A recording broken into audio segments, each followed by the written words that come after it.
할렐루야. 이렇게 또 주님 안에서 만나 뵙게 돼서 너무 감사합니다. 아침 저녁으로 제법 이제 선선한 바람이 부는 그런 이제 계절이 이렇게 접어들네요. 풍성한 결실을 맺는 가을이 문 앞에 많이 있는 것 같습니다. 자, 여러분 그동안 잘 지내셨죠? 자, 그러면 곧바로 이제 진도를 나가도록 하겠습니다. 오늘은 이제 지난 시간에 이어서 열왕기하 12장, 열왕기하 12장입니다. 자, 그러면 열왕기하 12장 1절 한 절 말씀만 이제 하겠습니다. 예후 제7년에 요아스가 왕이 되어 40해 동안을 예루살렘에서 다스렸다. 그의 어머니 시비아는 부엘세바 사람이었다. 예. 자, 열왕기하 12장은 이제 제목을 요아스의 통치 이렇게 제목했습니다. 세 번에서 이제 말씀을 드리면 1절부터 3절까지는 여호야다의 교훈을 받은 요아스의 통치, 그리고 4절부터 16절까지는 성전 수리, 그리고 17절부터 18절까지는 아람 왕 하사엘의 예루살렘 침공, 이렇게 말씀드릴 수 있습니다. 그리고 19절부터 21절까지는 요아스의 피살, 또 요아스가 이렇게 죽임을 당하네요.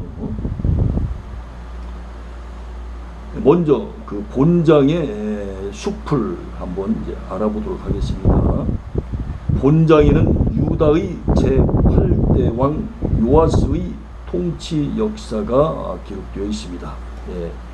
이스라엘이 북쪽 이스라엘과 남쪽 유다로 지금 갈라져 있는 상태죠. 그런데 요아스는 7살의 대제사장 여호야다의 도움으로 왕 위에 올라 7살의 이제 왕이 된 겁니다. 선정을 베풀었지만, 정치를 잘했지만, 여호야다가 죽은 다음부터는 그의 통치가 하나님을 떠난 악정으로 바뀌는데, 심지어 여호야다의 아들 스가랴까지 죽이고 맙니다. 이게 참 웬일입니까 이게. 그 내용이 역대하 24장 20절부터 24절, 마태복음 23장 30절에 밝히 나와 있습니다. 사람이 처음도 좋으면 중간도 좋고 마지막도 좋아야 되는데, 처음엔 좋았다가 마지막에 이렇게 악정을 행하고 스가랴까지 죽입니다. 악정이라는 말은 쉽게 얘기하면 하나님을 떠났다 그 말입니다.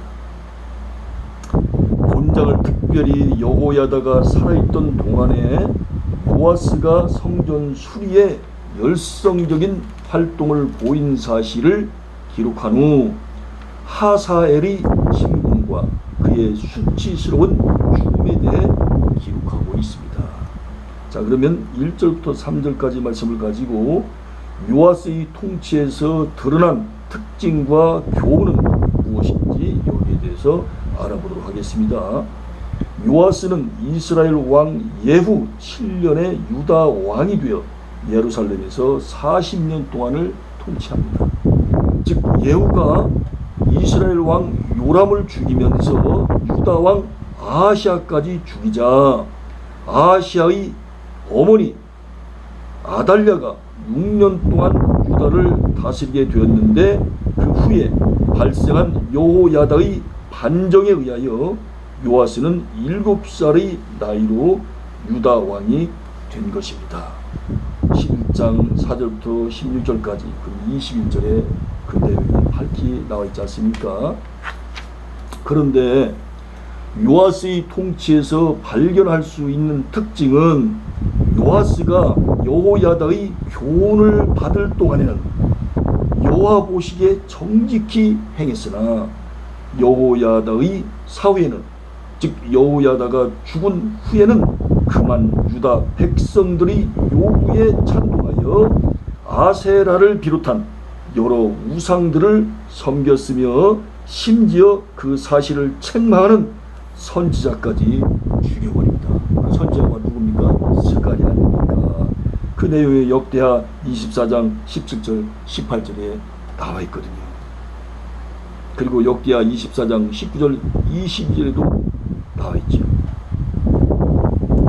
참으로 그는 하나님의 특별하신 은혜로 왕 위를 회복하여 선한 출발을 보였으나 결국 그 나중이 좋지 않았던 것입니다. 신앙의 뿌리가 견고하지 못했다고 하는 것을 단적으로 보여주는 예죠.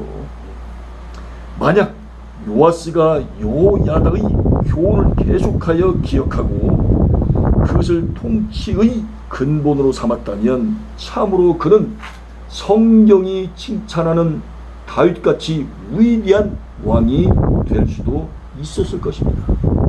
한편 성경은 신자들이 중도에서 불신앙에 빠지지 않도록 경고하며 바울도 고린도전서 10장 11절 12절에서 저에게 당한 이런 일이 거울이 되고 또한 말세를 만난 우리의 경계로 기록하였느니라. 그런즉 선줄로 생각하는 자는 넘어질까 조심하라고 그렇게 권면을 하고 있습니다. 이번에는 4절부터 6절까지 말씀을 가지고 성전 수리가 23년 동안이나 지연된 까닭은 무엇인지, 계속 이렇게 연기된 까닭은 무엇인지 그 부분에 대해서 알아보도록 하겠습니다. 역대하 24장 7절은 요아스가 성전을 수리하려고 결심하게 된 이유를 이는 그 악한 여인 아달랴의 아들들이 하나님의 전을 깨뜨리고 또 여호와의 전의 모든 성물을 바알들에게 드렸음이었더라고 그렇게 밝혀줍니다. 그런데 요아스가 제사장들에게 여호와의 전에 거룩하게 하여 드리는 은, 즉 첫째로 정규적으로 거두어드리는 인두세, 두 번째로 서약으로 바치는 예물, 세 번째로 백성들이 자진해서 바치는 모든 돈으로 성전을 수리하라고 명령한 지 23년이 지났음에도 불구하고 제사장들이 성전을 수리하지 않았던 것입니다. 그러나 본문은 성전 수리가 늦어진 원인을 직접 밝히고 있지 않기 때문에 요아스가 제사장들에게 지시한 개선책에서 추론해 볼 수밖에 없습니다. 즉 이제부터는 너희 아는 사람에게서 은을 받지 말고 저희로 전 퇴락한 되를 위하여 드리게 하라고 지시합니다. 7절에서 그리하여 제사장들이 다시는 백성에게 은을 받지도 아니하고 전 퇴락한 것을 수집하지도 아니하기로 응낙하였다고 8절에서 말씀하고 있습니다. 여기서 우리가 찾아볼 수 있는 원인은 첫째로 백성들이 헌금하면서 그 예물이 성전 수리에 사용된다는 것을 분명히 깨닫지 못하여 평상시와 같은 예물만 드릴 뿐이었고, 두 번째로 성전 수리의 임무를 맡은 자들이 제사장들이었기 때문에 본래의 임무를 제쳐놓고 그 일에만 전념하지 못했기 때문이라 할 수 있습니다. 자, 이것을 갖다가 이제 두 가지로 정리해서 말씀을 올리면, 첫째는 돈이 없었던 거예요. 성전 수리를 하는 돈이. 두 번째는 제사장들이 성전 수리를 해야 할 임무를 맡았음에도 불구하고 제사장들이 그 일을 안 했다는 겁니다. 그래서 이렇게 23년 동안이나 연기가 됐다. 뭐가요? 성전 수리가. 자, 이번에는 7절부터 16절까지 말씀을 가지고 요아스의 성전 수리에 따른 두 번째 명령에서 제시한 개선책과 거기서 얻을 수 있는 교훈이 무엇인지에 대해서 알아보도록 하겠습니다. 요아스는 성전 수리라는 목표를 제사장들뿐만 아니라 모든 백성에게 알리도록 지시합니다. 잘한 거죠. 그리하여 백성들이 성전 수리를 위한 분명한 목표를 가지고 헌금을 드리도록 했습니다. 이 돈이 있어야 일이 추진될 수 있잖아요. 성전 수리의 책임자를 제사장이 아닌 다른 전담자로 바꾸어 임명합니다. 이 제사장들이 이제 일을 안 하니까 이제 다른 전담자로 바꾸어서 이제 이렇게 일을 시킨 겁니다. 그러니까 우리에게 맡겨주신 사명을 감당하지 못하면 내 대신 다른 사람이 하도록 하나님께서 그렇게 섭리한다니까요. 여러분 가룟 유다가 버림받고 나서 마띠아가 12사도에 들어가는 거 보세요. 헌금궤를 만들어 성전 수리 헌금을 모금하고 대제사장과 서기관은 액수만 계수하여 담당자에게 넘겨주면 담당자가 오직 성전 수리에만 그 돈을 사용하도록 했습니다. 예. 그리하여 담당자들은 다시 회개할 필요가 없을 정도로 성실히 자기의 책임을 완수했습니다. 15절에서. 그러니까 돈이 들어오면 그걸 다 일일이 계산하고 또 맞춰봐야 되는데 그걸 갖다가 다른 분들이 다 해준 거예요. 오직 성전 수리에만 전념을 이 전담자들이 했으니 일이 잘 될 수밖에 없죠. 거기에만 전념할 수 있으니까 아주 지혜롭게 일을 한 것이 아니겠습니까? 여기에 나타나는 상황은 사도행전 6장 1절에서부터 6절에서 12사도들이 구제를 담당하다가 말썽이 생기자 믿음과 성령이 충만한 7명의 집사를 선택하여 구제 사업을 전담시키고, 그리고 이제 사도들은 사도행전 6장 4절에서 우리는 기도하는 것과 말씀 전하는 것을 전무하리라 제시했던 개선책과 매우 유사지요. 예, 아주 잘한 거 아니겠어요? 따라서 우리는 무슨 일을 계획하든지 간에 세 가지의 분명한 이제 생각을 해야 됩니다. 첫째는 분명한 목표 제시를 해야 됩니다. 두 번째, 철저한 업무를 분담을 해야 됩니다. 세 번째, 적임자 선정이 중요하다고 하는 것을 깨달아야 됩니다. 자, 성전 수리 목표 정해졌죠. 두 번째, 철저하게 이제 업무를 분담했잖아요. 헌금이 들어오면 헌금을 계산하는 사람, 그리고 성전을 수리하는 사람 딱 이렇게 나눴지 않습니까? 그리고 또 성전을 수리할 수 있는 그런 전담자를 딱 세웠지 않습니까? 이러니까 일이 잘 진행될 수 있었다 그 말입니다. 자, 이번에는 17절부터 21절까지 말씀을 가지고 아람 왕, 이 아람 왕은 제가 여러 번 얘기했지요. 시리아, 오늘날 말하면 시리아, 그리고 수리아라고도 구약성경에 또 수리아라고 나와 있지 않습니까? 그래서 수리아, 시리아, 아람 왕 다 같은 나라를 이렇게 이름만 달리 그렇게 부른 겁니다. 아람, 시리아, 수리아. 아람 왕 하사엘이 예루살렘을 침공했을 때에 요아스가 취한 조치와 그 결과는 무엇인지에 대해서 알아보도록 하겠습니다.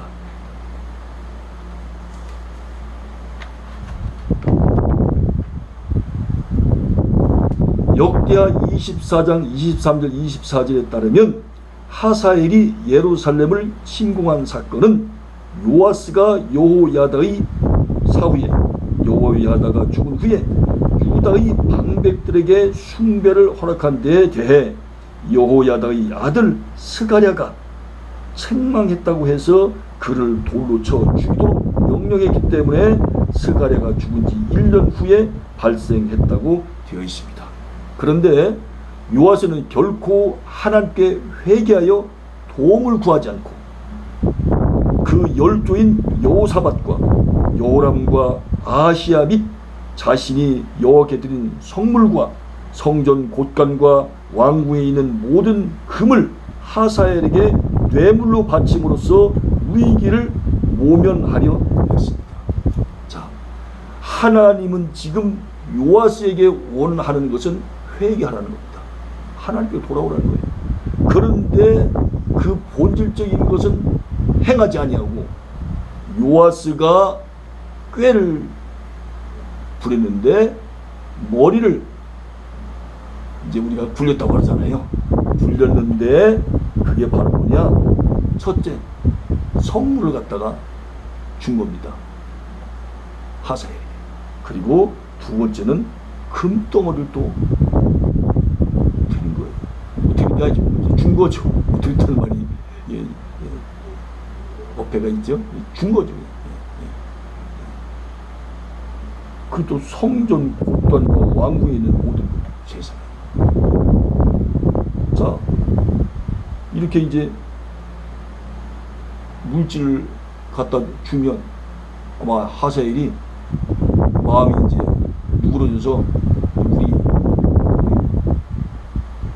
나라를 갖다가 괴롭히지 않고 쳐들어오지 않고 그런 가운데 평화롭게 지을 수 있지 않겠느냐 해서 이렇게 머리를 굴린 거예요. 꾀를 부린 겁니다.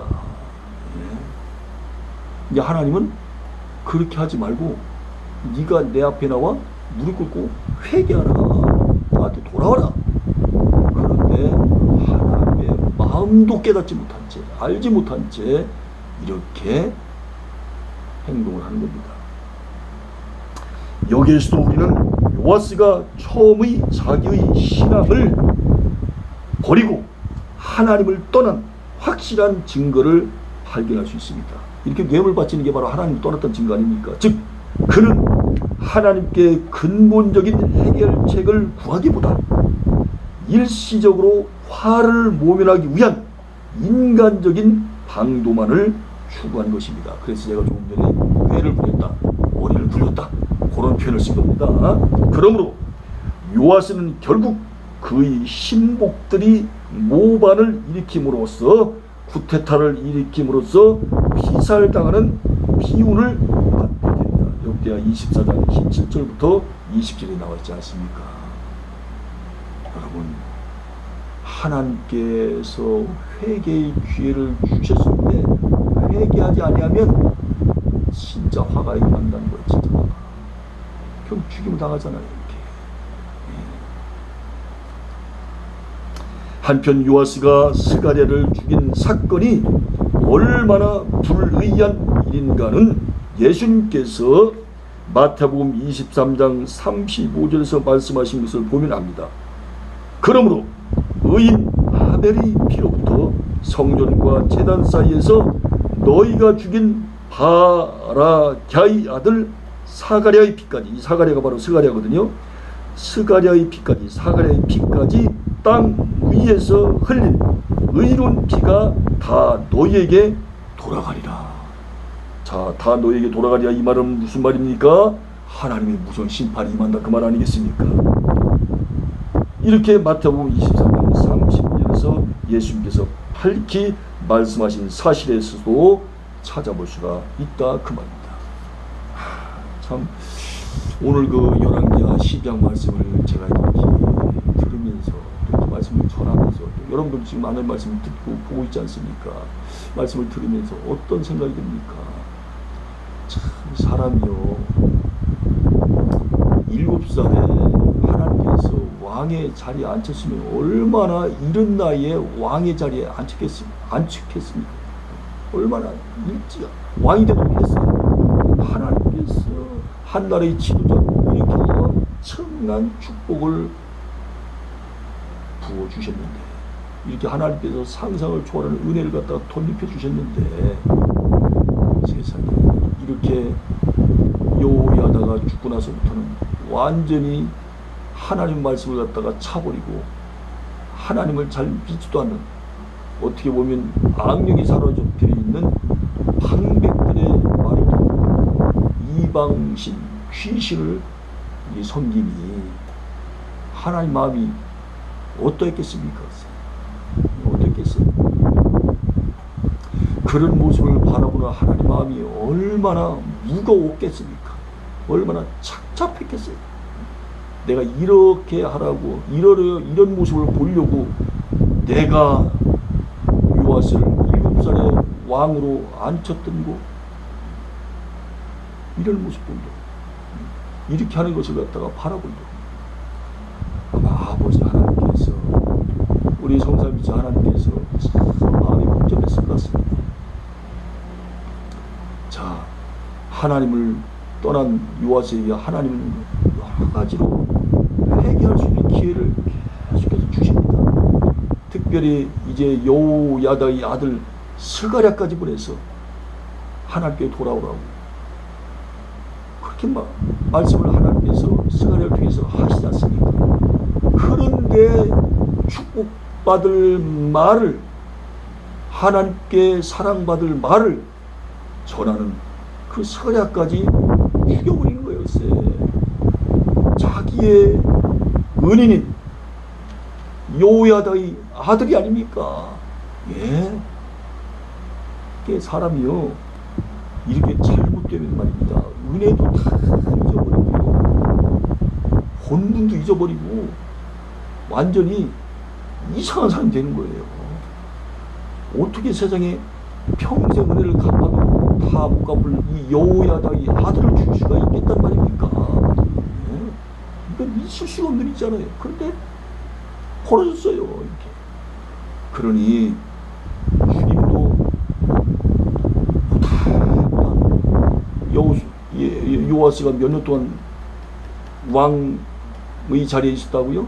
자그마치 40년을 있어요. 40년 동안.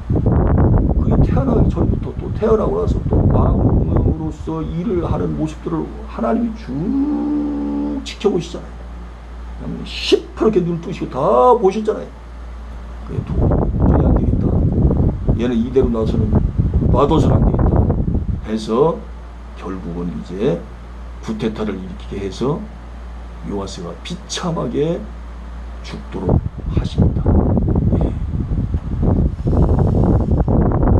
여러분 참 오늘 이런 말씀을 우리가 들으면서 또 많은 것을 우리가 생각하게 하시잖아요. 하나님께서 바울 사도를 통해서 다시 한번 말씀을 주시면서 선주로 생각하지 마라. 언제든지 넘어질 수 있나니 절대로 생각하지 말라. 예. 여러분 너무너무 감사합니다. 또 이번 한 주간도 예수님 안에서 승리하시고요, 우리 또 건강한 모습으로 다시 뵙도록 그렇게 해요. 여러분 예수님의 이름으로 사랑하고 축복합니다. 여러분 감사합니다.